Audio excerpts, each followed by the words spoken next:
ডাক্তারের ঘরে জন্ম হইলেই ডাক্তার হওয়া যায় না, ইঞ্জিনিয়ারের ঘরে জন্ম হইলেই ইঞ্জিনিয়ার হওয়া যায় না, কিন্তু আমরা মুসলমানের ঘরে জন্ম হইলেই মুসলমান হয়ে যাই। ভাই, ইসলাম কারো বাপদাদার সম্পত্তি না যে কেউ উত্তরাধিকার সূত্রে মুসলমান হয়ে যাবে।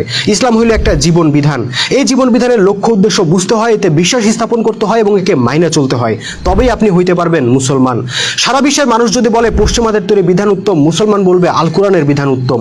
সারা বিশ্বের মানুষ যদি বলে সুদভিত্তিক অর্থনীতি উত্তম, মুসলমান বলবে ইসলামী অর্থনীতি উত্তম।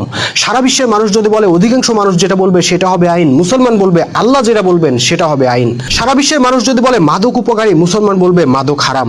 সুতরাং বর্তমান যুগে একজন মুসলমান হওয়া মানে সারা বিশ্বের বিরুদ্ধে দাঁড়ানো। একজন মুসলমান হওয়া মানে সাম্রাজ্যবাদী অস্ত্র ব্যবসায়ীদের বিরুদ্ধে দাঁড়ানো।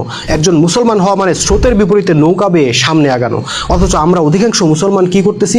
আমরা পশ্চিমাদের তালে তাল মিলায় তাদের তৈরি বিধিবিধান ও রাষ্ট্র ব্যবস্থা আমাদের জীবনে কায়েম করছি।